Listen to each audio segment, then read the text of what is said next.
Sashen Hausa na BBC ke fatan kun wayi gari lafiya a shirinmu na karfe 6:30 agogon Najeriya da Nijar, 5:30 kenan agogon GMT da Ghana. A cikin shirin namu na yanzu za ku ji cewa Amurka ta ce ta lalata jiragen ruwan Iran 16 yayin da suke shirin sanya nakiyoyin ƙarƙashin ruwa a mashigin Hormuz. An yi ta jin karar na'urar gargaɗi a faɗin Isra'ila bayan wani sabon harin makami mai linzami da Iran ta kai. A Najeriya da alama har yanzu akwai sauran na akaba bayan hukuncin kotun ɗaukaka ƙara da ta yanke na amincewa da ɓangaren wuke a matsayin halastaccen shugabancin jam'iyyar PDP mai hamayya.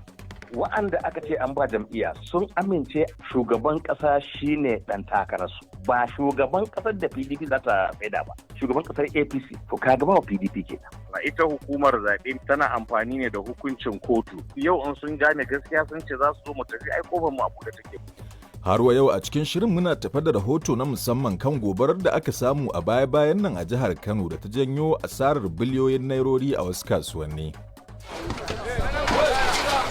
Wallahi ba abin da aka fitar ni dai ban dauki ko tsinke ba ko littafi na rubutu ban iya dauka ba wallahi a ciki. Ina da rumfuna guda 4, ina da store guda 8, sannan kuma ina da temporary a gidan akalla sun kai wajen guda 3. Kuɗi ne wanda sun kai miliyoyin ɗaruruwa.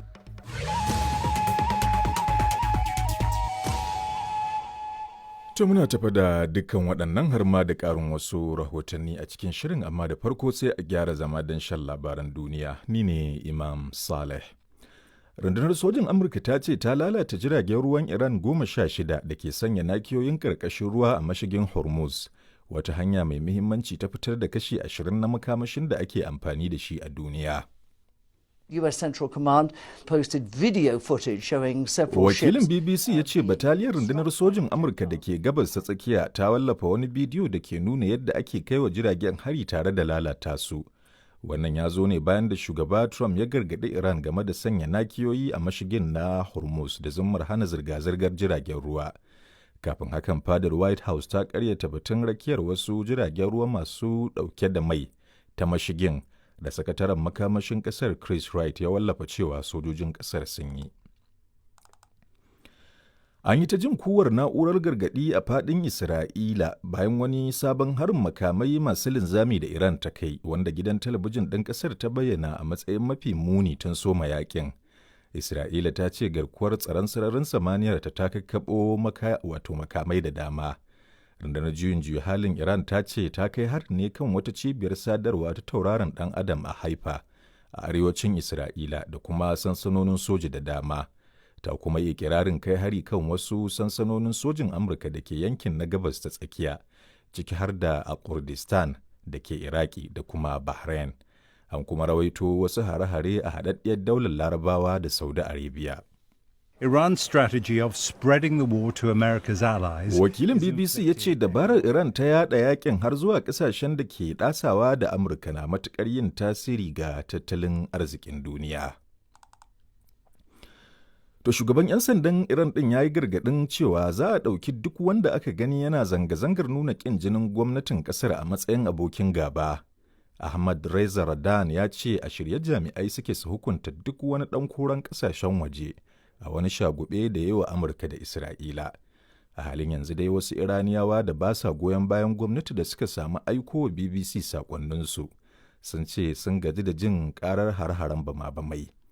Jami'ai a Iran ɗin sun ce an kashe mutane sama da 1,300 tun da aka fara yakin. Tukuna shan labaran duniyar ne daga nan sashen Hausa na BBC. Gwamnatin Australia ta ce ɗaya daga cikin 'yan wasan ƙungiyar ƙwallon ƙafar Iran ɗin nan mata da suka nemi mafaka a ƙasar ta canja ra'ayinta inda ta yanke shawarar komawa gida. Kawo yanzu dai 'yan wasa da ma'aikatan ƙungiyar 7 ne suka nemi mafaka a ƙasar, bayan da wasu a Iran suka bayyana su a matsayin maciya amana, sakamakon ƙin rera taken ƙasar kafin wasansu na satin da ya gabata. Sakataren harkokin cikin gida na Australia Tony Burke ya ce gwamnati ta ba da takardar izinin zama a ƙasar ga kusan kowa a cikin tawagar, amma sai yawanci suka zaɓi komawa gida. Gwamnatin Iran dai ta zargi Australia da garkuwa da 'yan matan domin kawai yaɗa farfaganda da kuma shafawa ƙasar baƙin fenti. Mai magana da yawun gwamnatin Iran Ismail Baghai ya ce sun gagu su yi marhabin lale ga 'yan wasan da ya ce gwamnati na alfahari da su sabida bajintar da suka nuna wajen wakiltar ƙasar. Gwamnatin Birtaniya ta amince da buƙatar 'yan sanda ta hana zanga-zangar goyon bayan Falasɗinawa da aka shirya gudanarwa a ƙwaryar birnin London ranar Lahadi. Sakatariyar harkokin cikin gida Shabana Mahmud ta ce za a iya gudanar da zanga-zangar da aka yi sunan Al-Qudus a ƙarƙashin tsauraran shari'a. Hukumar kare haƙƙin ɗan adam ta musulmai ta ƙasar ce ta shirya gangamin na shekara-shekara wanda ta ce na lumana ne. Masu suka na alakanta zanga-zangar da abin da ke faruwa a Iran. Masu shirya zanga-zangar sun ce suna goyon bayan duk wanda ya goyi bayan adalci, kuma gwamnatin Iran ta goyi bayan Falasɗinawa. Duk ƙarshen labaran duniyar kenan daga nan sashen Hausa na BBC.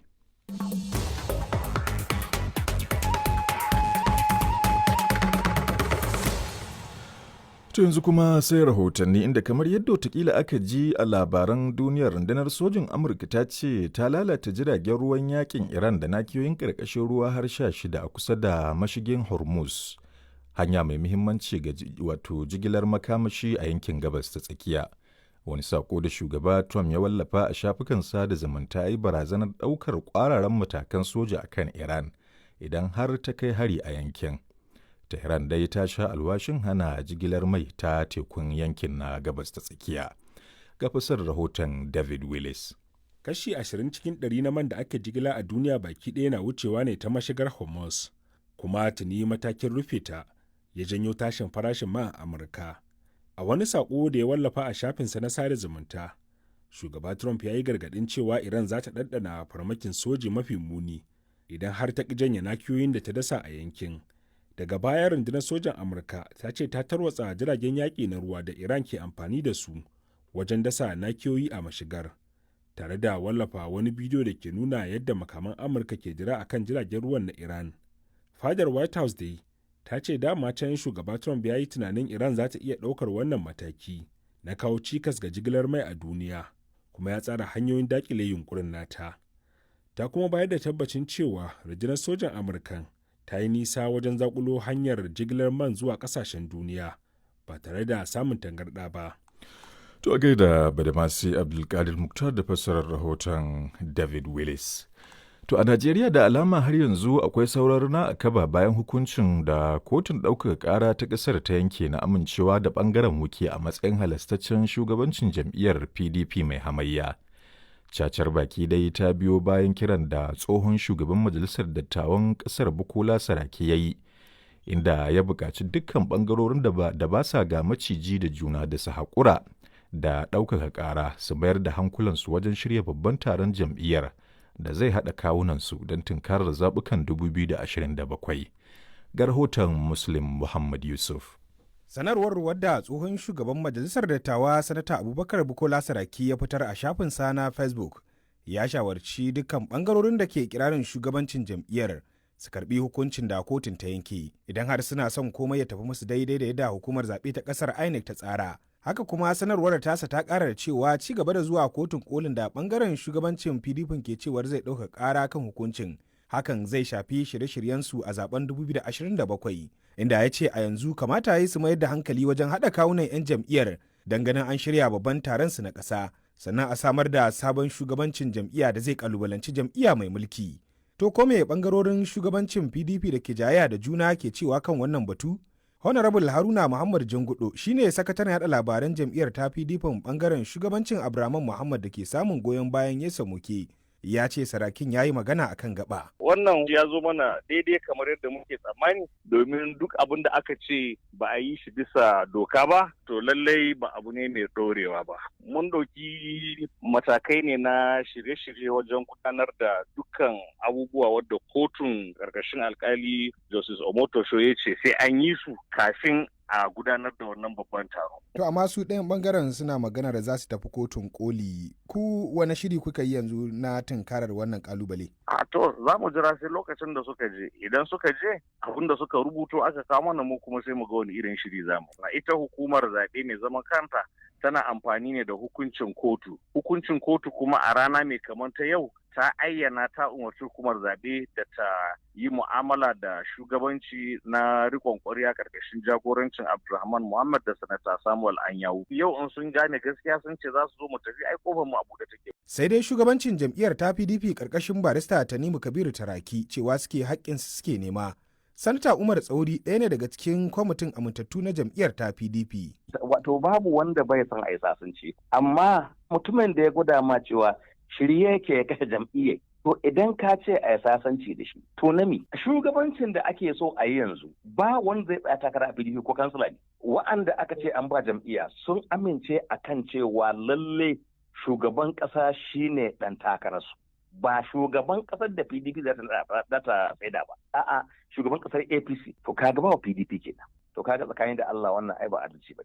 Muna son shugabancin da zai ba jam'iyyar PDP gashin kanta sai dan takara wanda take so tsaida a lokacin da tsaida shi. Wannan dambarwa da ta dabaibaye PDP na zuwa ne a lokacin da babban zaben kasar na 2027 yake ci gaba da karatowa.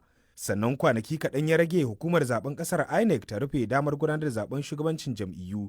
Gabanin bayar da damar fara yakin neman zaben shugabancin kasar na shekarar 2027. Muslim Muhammad Yusuf, BBC Hausa a Abuja, Najeriya. To daga batun siyasa a Najeriya sai na kare haƙƙin ɗan adam. Wasu 'yan arewacin ƙasar da ke zaune a jihar Ondo sun bayyana fargaba akan yadda jami'an tsaron haɗin gwiwa suke kama mutanensu da suka haɗa da 'yan kasuwa da 'yan cirana a wasu yankunan jihar da akasari 'yan arewa ke zaune. Sun yi zargin cewa an kama wasu mutane a shagunansu da kasuwannin dabbobi ba tare da wata shaida ta gayyata ko aikata wani laifi ba. Wakilinmu na Legas Umar Shehu Yalleman ya aiko mana da wannan rahoto. Wannan mataki dai ya haifar da dambarwa da fargaba tsakanin mazauna yanki inda da dama ke kokawa kan abin da suka kira kamin kurege. Akwai fargabar da suke nuni da cewa matukar ba a bi diddigin sahihancin wannan kamin ba. Hakan na iya yin zagon ƙasa ga amincin da ke tsakanin talakawa da jami'an tsaro waɗanda aka danƙawa amana kan rayukan dukiyoyinsu. Wasu daga cikin 'yan uwan mutane sun gabatar da ƙorafe-ƙorafensu inda suke ikirari cewa ba su aikata wani laifi ba kuma ba su da masaniyar kan abin da ake zargin su da aikatawa. Sun shigo wajajen ƙarfe 3 na dare. 'Yan sanda da sojoji hakan ga da mopuls kusan ma sun yi mota 10 wanda sun ka shigo. Amma akwai wata mota na wadda ta lodi za ta je arewa nan bakin shasha ta dan tsaya a dan gyara lodi an ɗibi wasu an wuce da su. Amma gaskiya dalilin shigowar su gaskiya shi abban sani ba. Gaba na ka fara an biyo wani platin suka biyo shi na su biriji na dawo na zona sun kakkammo mutane tsallake sosai fa sun wulakanta mutane sosai sun cika babban mota na dangote da hilos guda ɗaya sun tafi shi aka jiyo hilos sun 10 an jiyo su ba kakin da babu a gara kure wanda bai zo zango ba an je shasha an je ogose an je sabo an je sabuwar shasha wallahi mutane sun kusan 100 kaza kai gaskiya ba san adadin su ba ko abincin su ba ci ba wallahi kawai suka wuce ba su yaji ba. Ni kuma ina kan sauri safur ya isa lokacin ina so in ci abinci suka kama ni suka jawo ni suka yi ga mota ina zuwa na ga kowace mota an cika ta dam da jama'an mu wasu duka masu neman abin da sun kace ne babu wanda adda wani matsala suka ce man to in wuce amma dimun sun mare ni tabbas mari lahiyayye ne ba magana sata gare mu nan gaskiya saboda Allah dukkan mutanen zangon nan ni dai ban san wanda zan ciwa ba ga ina san barawo ni wallahi babu. Duk wani kokarin ji ta bakin rundunar tsaro ta haɗin gwiwa ta jihar Ondo kan zargin kama mutane da dama a yankin Sabo har da waɗanda aka ɗauka daga shagunansu da motocin dakon kaya ya faskara. Sai dai an jiyo gwamnan jihar Ondo Dr. Loki Aiyedatiwa a wani taron masu fara'aji yana jaddada cewa gwamnatinsa ba za ta taɓa yin ƙasa a gwiwa ba wajen murƙushe masu garkuwa da mutane da masu ɗaukar nauyinsu. A cewar gwamnan babu sani babu sabo da zarar an tabbatar da hannun mutum a cikin laifi domin manufar ita ce tsaftace jihar daga ɓata gari. Wata majiya mai tushe daga fadar gwamnati ta nuna cewa zuwa yanzu jami'an tsaro sun cafke kusan mutum 90 da ake zargi da garkuwa da mutane. Gwamnan ya nanata cewa wasu yankuna sun zama tungar masu aikata laifi wanda hakan ya sa tilas aka tsaurara matakan tsaro don kare walwalar jama'a. Gwamna Aiyedatiwa ya buƙaci sarakuna da ƙungiyoyin makiyaya su fitar da barayin da ke ɓoye a cikinsu idan har suka gano su, tare da yanka shaidin cewa rashin haɗin kai na iya shafar makiyaya marasa laifi idan jami'an tsaro suka fara samame. Amma kuma gwamnati ta ba da tabbacin cewa za a yi adalci a binciken, kuma duk wanda ba a samu da laifi ba za a sake shi cikin gaggawa don ci gaba da harkokinsa. Umar Shehu Leman, BBC Hausa, daga Lagos a Najeriya. To a Legas ɗin yanzu haka agogona cewa karfe 7 ne saura kusan kwata haka abin yake a Maraɗi da ke jamhuriyar Nijar. Imam Saleh ke gabatar muku da wannan shiri daga nan sashen Hausa na BBC.